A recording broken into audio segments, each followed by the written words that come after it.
Millicent Walker. Tonight, way out of mounting insecurity, Bauchi State Governor backs state policing as his Borno State counterpart restates call for external support and engagement of mercenaries. Search for peace in Kaduna continues as religious leaders list justice and tolerance as crucial towards ending spate of killings in the troubled state. ZAMFARA State Governor faults no-fly zone order by federal government, says President not properly advised on the situation in his state. And at least 38 people killed in Myanmar in the worst day of violence since protests broke out following the military coup in the country. Plus, you see sports, business, and later international news from our London studios. On sports news tonight, FC Robo Queens trashed Dream Star Ladies 5-0 in the first Lagos derby of the season in the Nigeria Women's Football League. And from Abuja, members of the Amalgamated Union of Foodstuff and Cattle Dealers in Nigeria lift a blockade of food items to the southern part of the country. Forging a common front, redirecting security strategies, introducing state policing and ensuring that peace returns to the troubled Northeast are some of the suggestions made by Northeast governors today at their 4th forum held in Bauchi State. The leaders of the region, who are obviously worried about the rising cases of abductions, kidnapping and banditry, suggest to the federal government to, among other things, engage mercenaries, collaborate with neighboring countries to tackle insurgents and bandits. Governors of Bauchi, Borno, Adamawa and Gombe states were present at the meeting, while those of Taraba and Yobe states were represented by their deputies. Banditry, kidnapping and the unending terrorism ravaging the Northeast are major concerns to the 6 Northeast governors. Distinguished invitees, ladies and gentlemen. The same issue had been on the front burner at the previous meetings, but this 4th edition seems a time to face reality that has now dawned on everyone as the situation appears to be defying all solutions. Please put your hands together for His Excellency. The chairman of the forum and Borno State Governor opens the discussion. He feels the heat's more and wants a decisive action now. More than ever before, mercenaries and collaboration with neighboring countries, he says, are part of the options left. I want to use this opportunity to call on the federal government to seek for support from our neighbors, especially the Republic of Chad, Cameroon and Niger, with a view to providing a joint action that will look into the possibility of ending this crisis. Furthermore, federal government has to look into the possibility of involving mercenaries with a view to ending the insurgency. We should also look into the possibility of forming a security outfit within the ambit of constitutional precedent and operational feasibility, as has been done in other parts of the country. If and when we decide on a regional security outfit, the vigilante groups and civilian JTFs in our respective states may form the basis for the outfit. The debate continues with other governors lamenting the devastation and loss of lives in the region. Governor Bala Mohammed of Bauchi is particularly interested in the new approach to fighting the hydra-headed problem as he throws his weight behind the much-touted state policing initiative. If we must be honest, the public opinion at the moment is that we have failed, that many of our compatriots have adamantly resorted to self-help. It's a measure of this loss and despondency. Short of playing the ostrich, we must accept the fact that an over-centralized internal security arrangement is an obsolete tool for tackling the monstrous life and death scenario playing out in our country, especially our region. When recently my predecessor as FCT Minister and contemporaneously Brother Governor Nasir El-Rufai of Kaduna State advocated the creation of state police, I said Daniel had come to judgment. As it stands, the chicken has come to roast. I agree with Governor El-Rufai and other governors and leaders who have unequivocally called for it. If the call for the state police had been heeded, the mushrooming of all manner of security outfits would have been avoided. But it is better late than never. Obviously, the big task ahead of the Northeast governors is beyond just decimating the bandits and terrorists. They have a mandate to ensure that they are totally flushed out for peace to return to their states and their people regain their livelihood. Meanwhile, some stakeholders and religious leaders in Kaduna State have also been discussing ways to enthrone peace in southern Kaduna, and they are advocating equal justice and tolerance as panaceas for resolution. Speaking at a roundtable dialogue, both the Christian and Muslim leaders also resolved that the lingering crisis have done them more harm than good. They want everyone to come together to resolve their differences for the peace and progress of the state. Kaduna, like many states in the northern region, has been going through difficult times due to the rising insecurity caused by banditry, cattle rustling, kidnapping, as well as other sundry crimes. Year in, year out, several communities have been devastated by bandits, coupled with incessant communal violence between herders and farmers, which often leads to unwarranted killings and destruction of property running into millions of naira. Several attempts have been made at government and other levels to curb this menace without much success. SK, I stand for peace in That perhaps explains why the Paramalam Foundation put together this roundtable for traditional and religious leaders in Kafanchan to explore additional options for peace building in the state. But in 2015, we began to get involved with what has been happening in southern Kaduna. And specifically, on July 22nd, 2017, and subsequently, we've done a number of things in southern Kaduna. One of the speakers at the event is the Kaduna State Commissioner for Internal Security and Home Affairs, Samuel Aruan. He highlights some of the factors responsible for the conflicts in Kaduna and ways of addressing them. The unfortunate trend of grievance and counter-grievance, aggression and counter-aggression, killings and reprisals has further mired us in a cycle of violence, instability and bloodshed for years. The sanctity of human life has been destroyed almost completely. We must put out the flames of revenge and reprisal by urging our citizens to embrace dialogue, empathy, reconciliation and justice. The British High Commissioner in Nigeria, who delivered her speech virtually, says the British government will continue to support efforts towards the resolution of all conflicts in the state. She also wants all the concerned parties to address the rising spate of kidnapping and banditry. So at the end of the day, though, the only way to tackle these problems is for communities to come together to support each other, find local solutions. And that's exactly what I know you're here to talk about. Zangon Katar local government area is one such place that has had its fair share of killings. The chairman of the local government shares his thoughts on how to deal with the situation.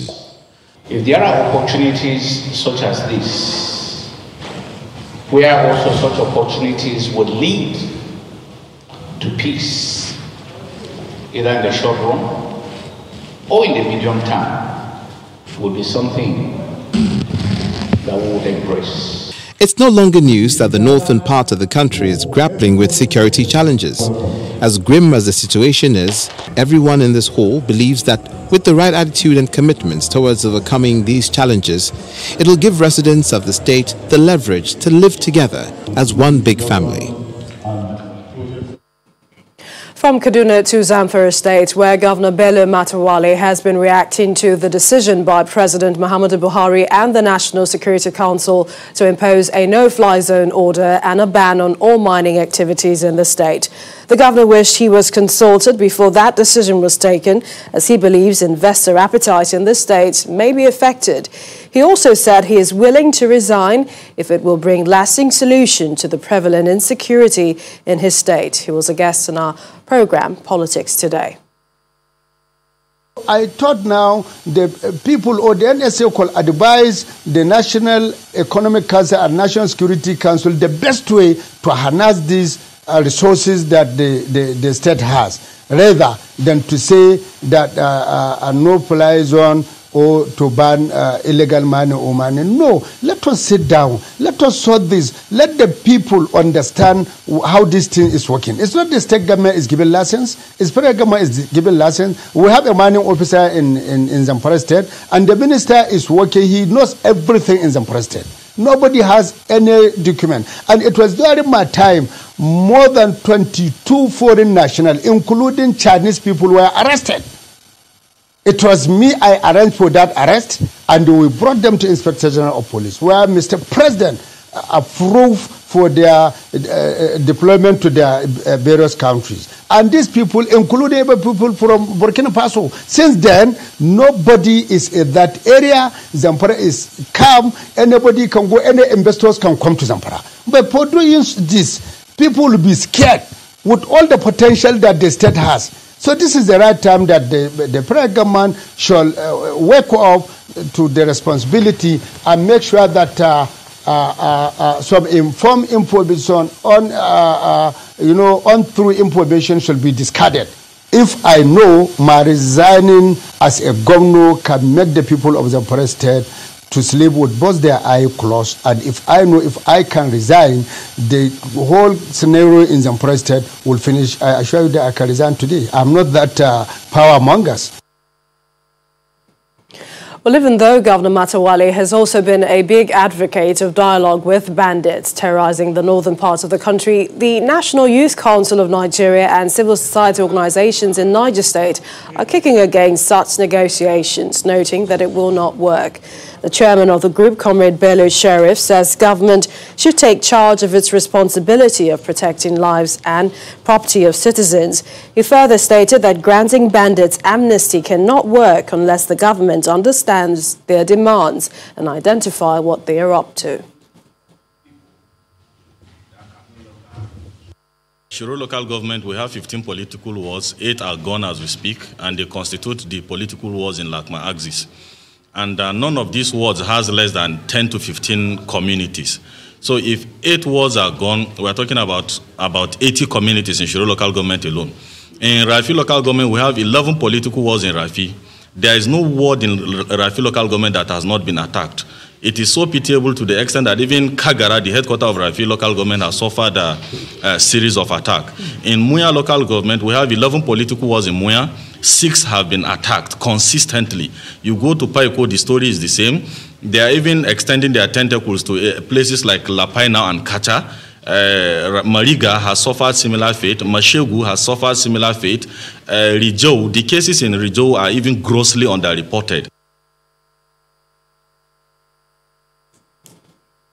While efforts continue on ways out of the security crisis in Niger State, the military says they are intensifying their operations against bandits terrorizing the southern part of the state, with the latest being the arrest of 9 suspects in connection with a recent attack on Kumingandu village in Zangon, Katar local government area.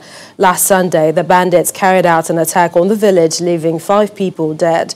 The military says the 9 suspects were apprehended after continuous tracking by the troops, while several weapons were also recovered from them. The State Commissioner for Internal Security and Home Affairs, Mr. Samuel Aruan, says the suspects have been handed over to police for further investigations. In part 2, after the break, we have stories from the court as EFCC rearranged Judge of the Federal High Court, Justice Rita Ofili Ajimogobia, plus the ICPC attributes loss of about $10 billion by Nigeria to tax evasion by multinational corporations. Please stay with us.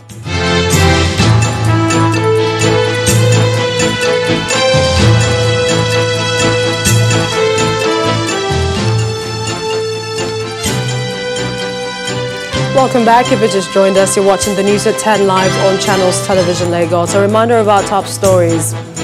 Way out of mounting insecurity, Bauchi State Governor backs state policing as his Borno State counterpart restates call for external support and engagement of mercenaries. Search for peace in Kaduna continues as religious leaders list justice and tolerance as crucial towards ending spate of killings in troubled state. ZAMFARA State Governor faults no-fly zone order by the federal government, says President not properly advised on the situation in his state. And at least 38 people killed in Myanmar in the worst day of violence since protests broke out following the military coup in the country.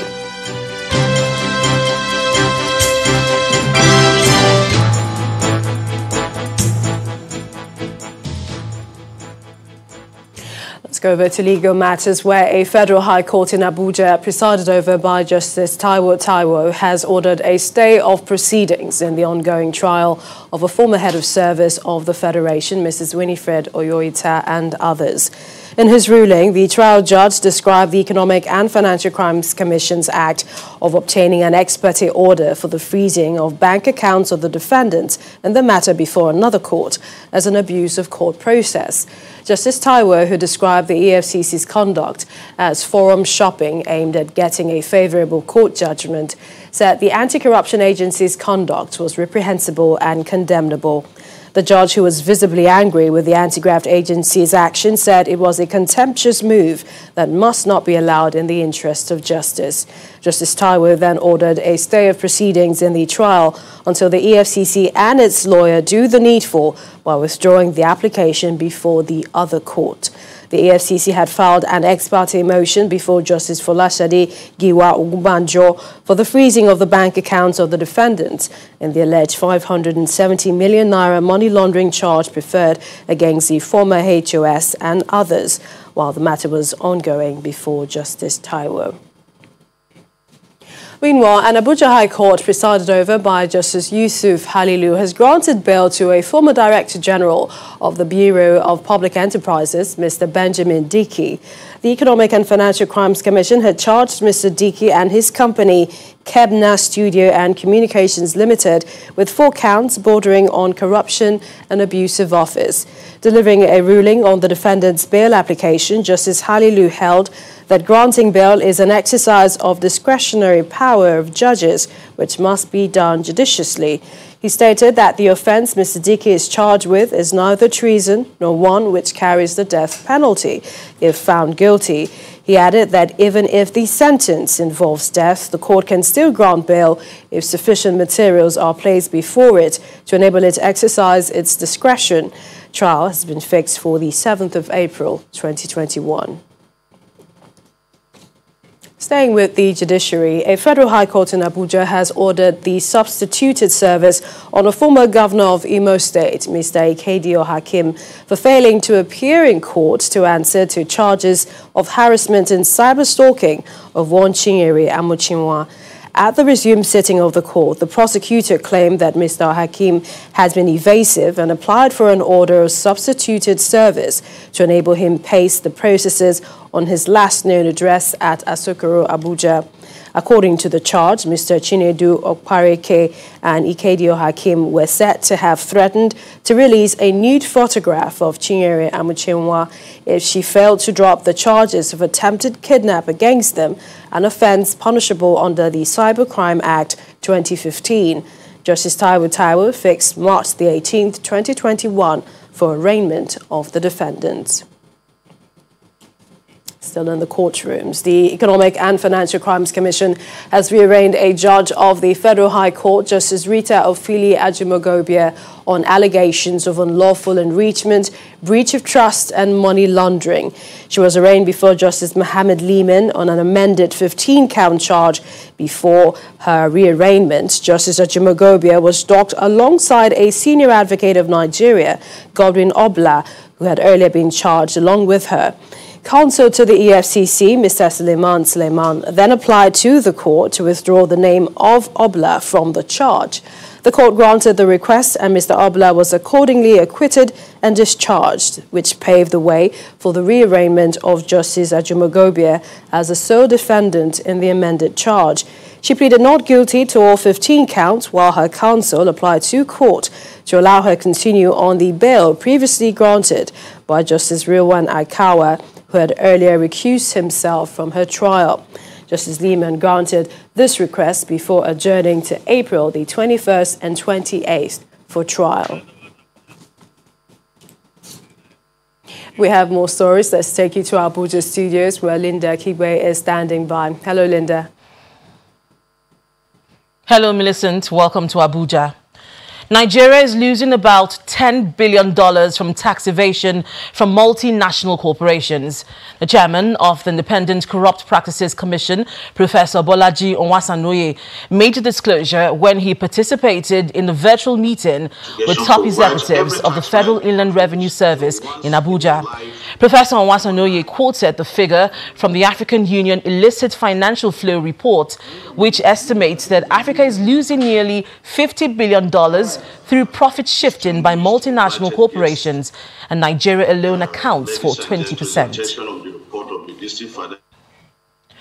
The Amalgamated Union of Foodstuff and Cattle Dealers of Nigeria has lifted its ban on transportation of food items to the southern part of the country.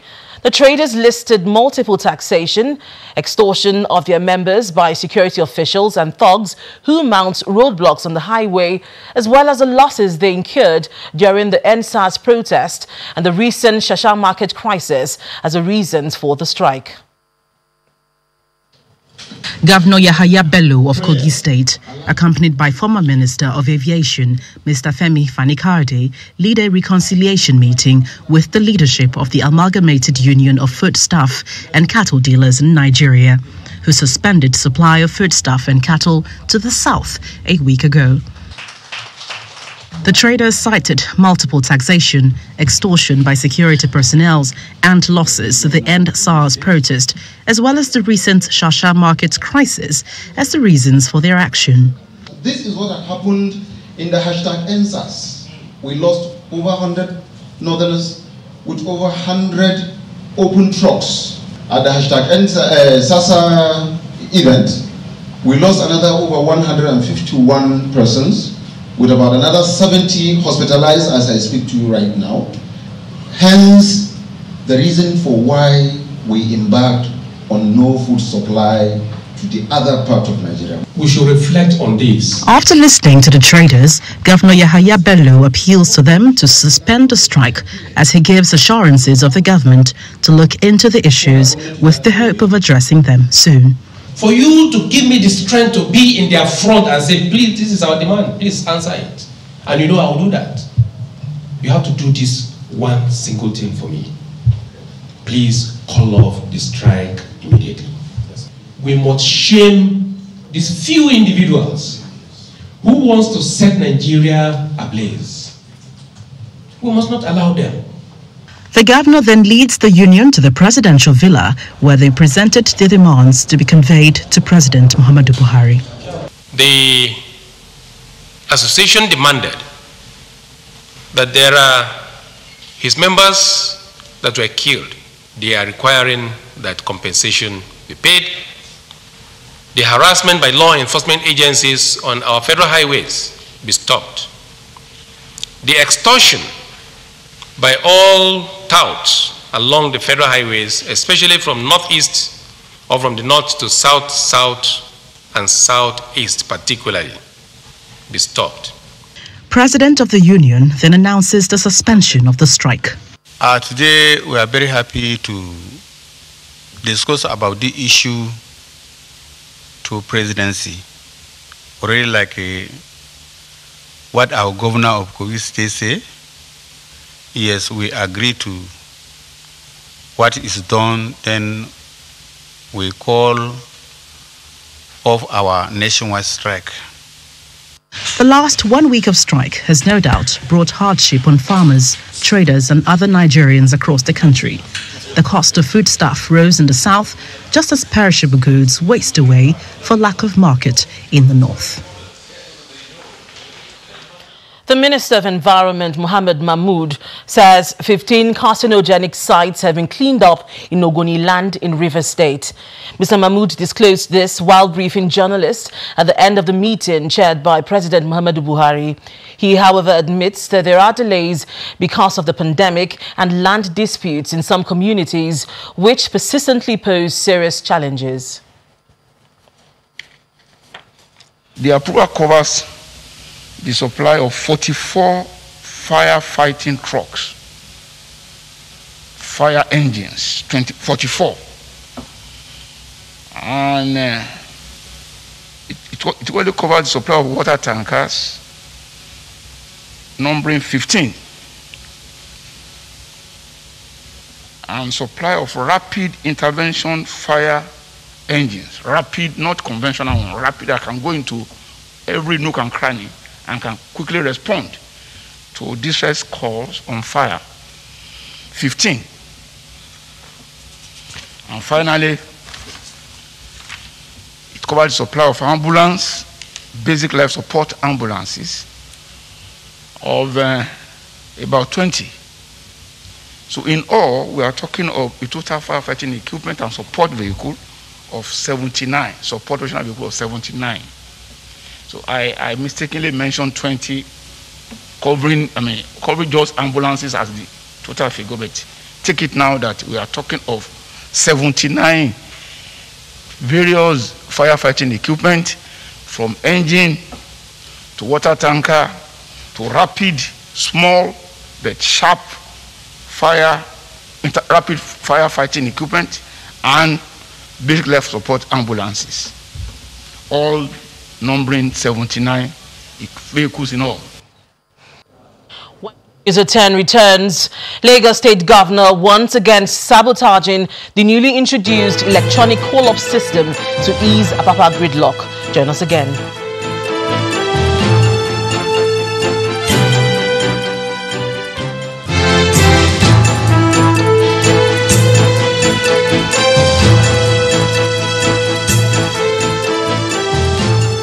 Welcome back to Lagos. The Governor of Lagos State, BABAJIDE SANWO-OLU, is sounding a note of warning to all those working against the progress of the electronic call-up system introduced in Apapa to ease the gridlock in the area. The governor read the Riot Act to maritime operators, vowing that the state government will not spare anyone who flouts the e-call-up system, irrespective of organization. He was speaking at the newly reconfigured Lekki 1st, 2nd and Abraham Adesoya roundabout at Lekki to improve vehicular movement in the area.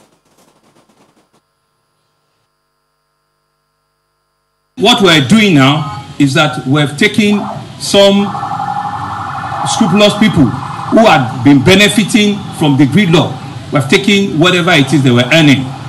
Whatever it is that they were costing, we're taking it away from them. And so we know that they want to attempt to fight back. And so I'm facing the camera and I'm saying it now, that we will not stop at anything to ensure that anybody that tries to retract and take us back to where we're coming from on the gridlock on Apapa, we will do everything that we have to fight those people. We will name and shame them. We will name and we will bring out their names, be it a corporate organization, be it a company, be it a police officer, be it a Lagos State officer, whoever it is, be it a union that will say that the solution that were brought about will not work. They will go and answer to the citizens of Nigeria and to the citizens of Lagos State. The Rivers State government today continued with its urban renewal and regeneration program with the commissioning of 2 roads in GRA Phase 2, Port Harcourt. Now, speaking during the inauguration, which was performed by the former governor of Katsina State, Ibrahim Shema, Governor NYESOM WIKE says his intentions is to restore Port Harcourt to its modest status.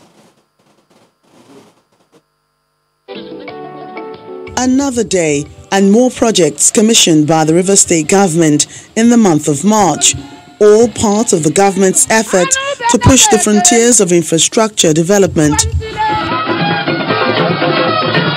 Today, the government is commissioning Okpobo Crescent and Tombia Crescent, which takes on a new name after an elder statesman, Ferdinand Alabraba. Newly constructed, beautiful road that will continue to serve the interests of our people in Rivers State. Governor NYESOM WIKE has been commissioning road and other infrastructure projects since December 2020 with the aim of restoring Port Harcourt, the state capital, to its model status. We did say that we'll bring back Port Harcourt what it used to be. And the special guest of honor has lived in Port Harcourt before. He can attest to read that we are trying our best to bring back Port Harcourt what it used to be in our own modest way.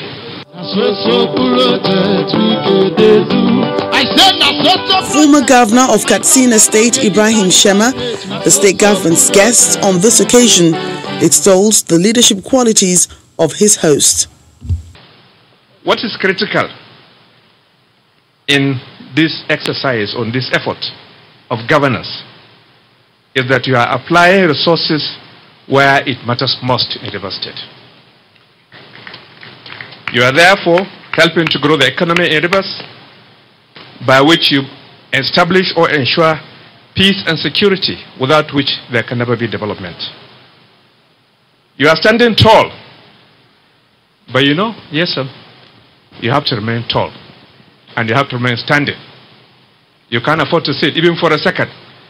For the rest of time, God has endowed you to be governor of this state.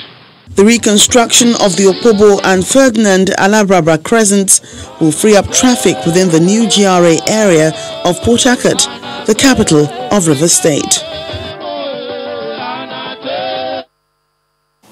Well, back in the southwest, where the Joint Security Intervention Squad in Ogun State has received operational vehicles with communication gadgets and motorcycles from the state governments to quell any violence.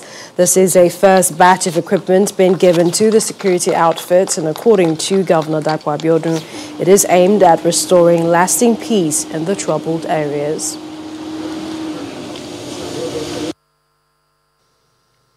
We are taking another step in fulfilling part of the promises that we made at the Stakeholders Committee.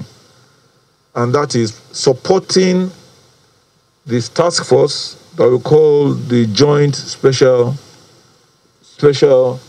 Security Intervention Squad with the required logistics. Because it's not enough for us to say we set up a task force that will draw on the existing logistics that our law enforcement architecture had previously been provided.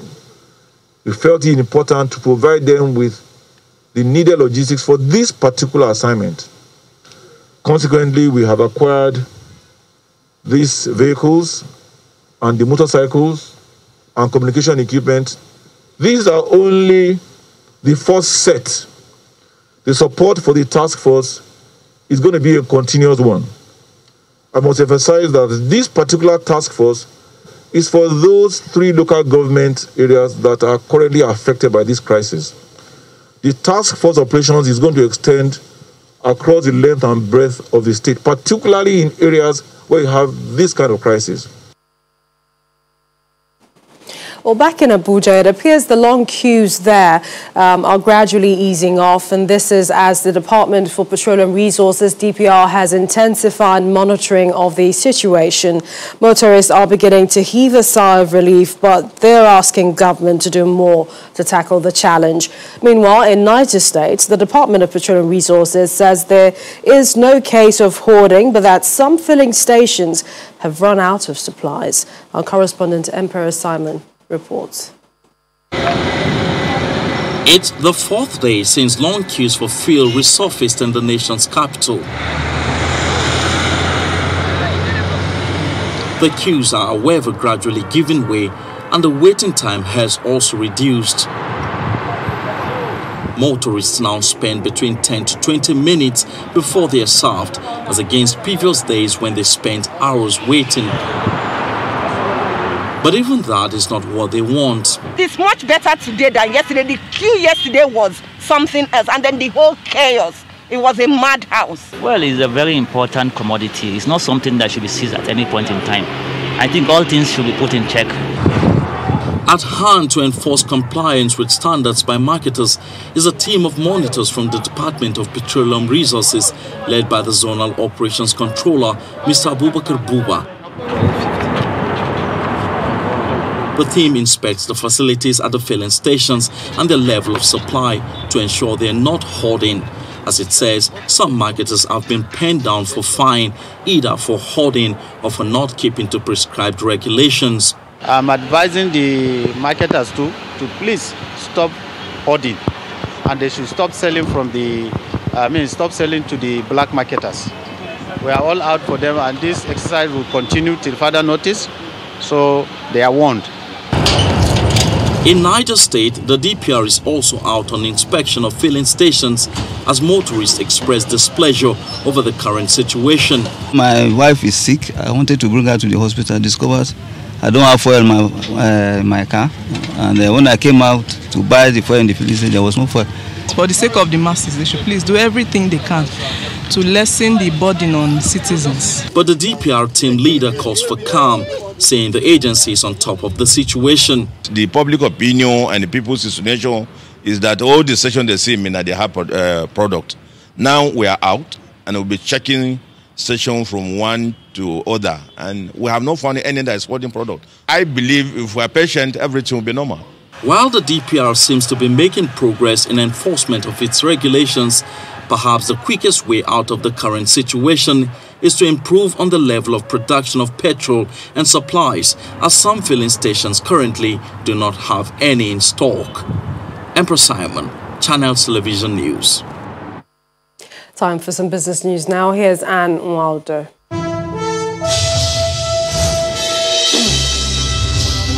Thanks a lot, Millicent. Hello and welcome to Business News. Let's begin with Nigeria's headline inflation, which is estimated to increase sharply by 0.80% to 17.27% for the month of February. And that's according to latest forecast by economic advisory and research firm Financial Derivatives Company.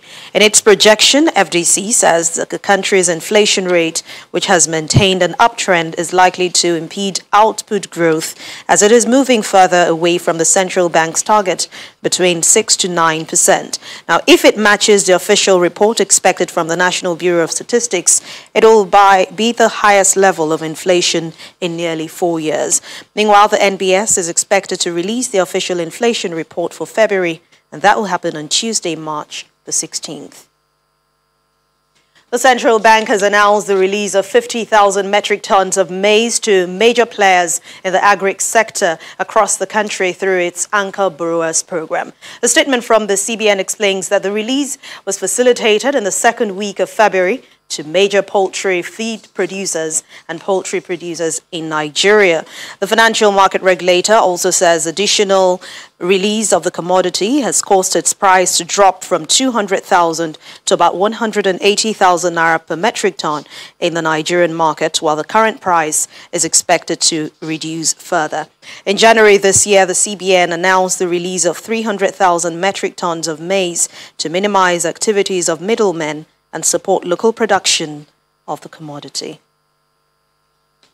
Nigeria has sealed a $1.4 billion deal with Morocco to develop a plant where ammonia and ammonium phosphate will be produced in Akwa Ibom State. Now, this new deal, which comes under Nigerian Sovereign Investment Authority's gas industrialization strategy, is expected to drive implementation of the multipurpose industrial platform project between both countries.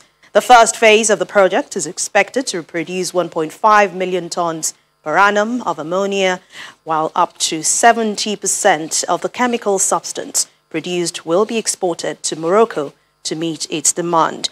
Partners in this deal include the Nigerian National Petroleum Corporation, Nigerian Content Development and Monitoring Board, Fertilizer Producers and Suppliers Association of Nigeria, and Gas Aggregation Company Nigeria Limited.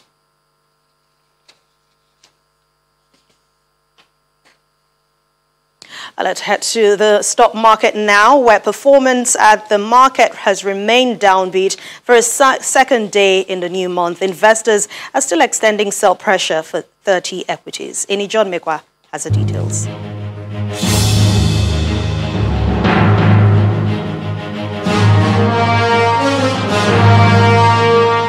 Thank you so much and welcome to the Stock Market Report. It appears the new month is taking the same direction which we saw in the first trading week of February at the NSE, as profit-taking enters a second day at the close of midweek session. Well, now the bear's growl was much louder today, just as it bit off 0.44% from the all-share index, which is drifting further away from the 40,000 basis point level. Deals recorded a marginal change at 4,714, volume higher by about 22 million to end at 244.3 million units at a value less than yesterday's at 4.12 billion naira. Sectoral performance had the oil and gas as the only one in red after increasing by 5.02%, a change from its position yesterday, and it's all thanks to the 10% rally on Seplat's share price. Now, top trades had Zenith, Guarantee Trust Bank, as well as United Capital and AXA Mansard. Well, that's the stock market report. Thank you for watching. I'm Ini John Mekwa. That ends the midweek edition of Business News. Thank you for watching. I'm Anne Nwawadu. It's back to you, Millicent. Thank you, Anne. Wednesday has been the deadliest day of protests in Myanmar as the UN says at least 38 people have been killed following clashes between security forces and protesters. Police have reportedly been opening fire on crowds of protesters in various cities despite calls for restraint from foreign governments. According to the UN, more than 50 people have died since protests began against the military took over power on February the 1st. Here's Simon Pusey with more international news and around the world in 5. Good evening and welcome to the Channel Studios here in London with your international news around the world in 5. President Joe Biden has said the United States is on track to have enough vaccines for every adult in the country by the end of May. There will be 100 million vaccination shots administered in my first 100 days in office. We've got halfway to that goal in 37 days, and I feel confident we'll make it all the way. Biden also announced that his administration has brokered a deal in which pharmaceutical giant Merck will help make rival Johnson & Johnson's single-shot COVID-19 vaccine in partnership that he says is similar to those seen during World War II. Russia has called US sanctions imposed for the alleged poisoning of opposition leader Alexei Navalny as a hostile anti-Russian lunge. The US sanctions against 14 entities and 7 senior Russian officials, which have been done in coordination with the European Union, marks President Joe Biden's most direct challenge to the Kremlin since taking office. Mr. Navalny fell ill on a flight in Serbia in August and was airlifted to Germany, where doctors said he had been poisoned with a nerve agent. Russia's use of chemical weapons and human rights abuses have severe consequences. The US State Department has said it is sending a clear signal to Russia to release Navalny and to destroy its chemical weapons program. Dutch police have said a coronavirus testing location appears to have been intentionally targeted after an explosion went off at the location before the site opened. The blast of Bovenkarspel, north of Amsterdam, shattered windows but caused no injuries. Officers have cordoned off the area as they carry out investigations. The blast has followed the worst unrest the Netherlands has witnessed in decades, with many angered by strict restrictions aimed at containing the COVID-19 pandemic. Tokyo 2020 President Seiko Hashimoto has announced that the Olympics Committee has added 12 new female board members.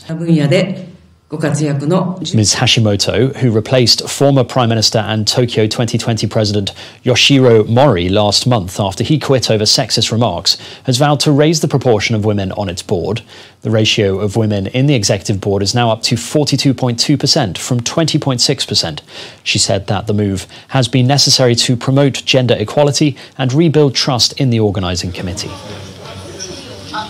More African countries have received their first batches of the coronavirus vaccines under the global COVAX scheme.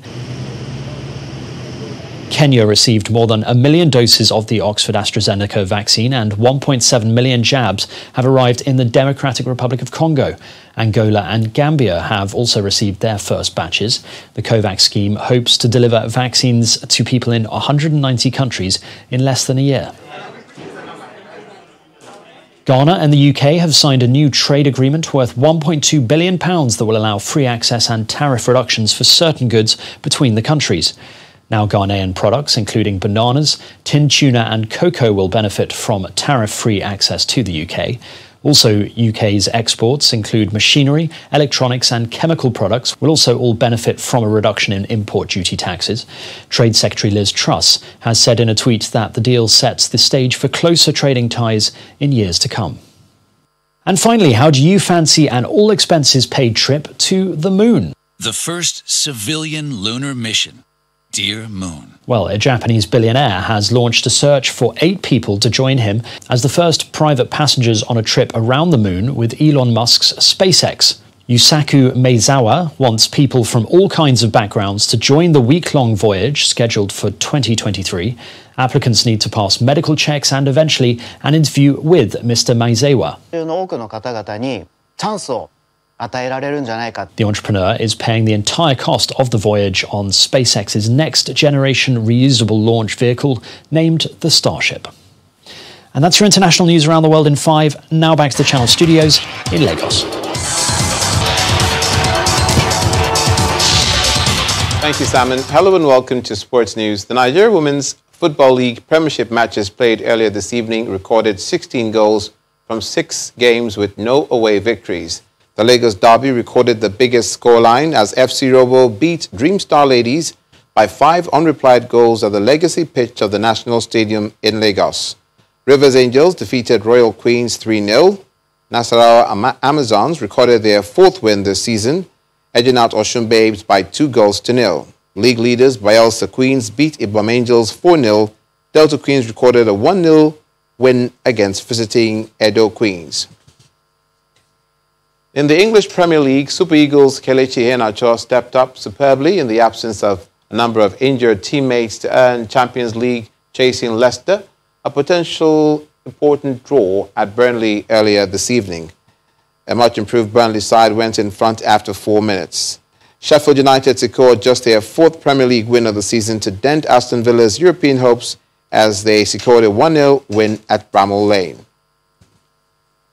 Arsenal boss Mikel Arteta says he's fully focused on improving results at the Emirates amid speculation linking him to Barcelona.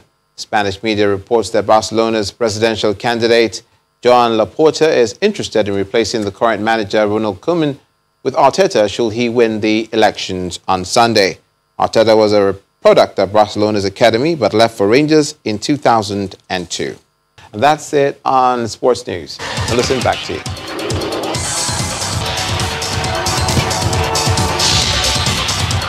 Thanks, Lumide.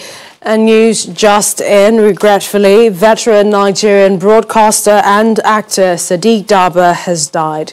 His death has been confirmed by filmmaker Kunle Afolayan, with whom he worked recently on the 2020 movie Citation.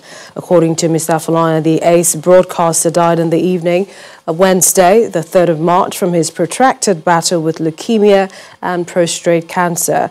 Mr. Afolayan said he spoke with his wife and son, who confirmed his passing to him. He further shared that as at the time he worked with him last year on Citation, he was hale and hearty, even though he always had his oxygen supply around him. Apart from being an ace broadcaster, Sadiq Daba was well known for acting in the classic Cock Crow at Dawn and October 1st. He will be terribly missed. And the main news again. Governors of the Northeast today met in Bauchi State, where they discussed the security situation in the country, in the region, particularly banditry, kidnapping and terrorism. The governor of Bauchi State threw his weight behind state policing, just as his Borno State counterpart restated the call for external support and engagement of mercenaries. That's the news at 10 tonight. Thank you for watching. I'm Millicent Walker. Have a good night and stay safe.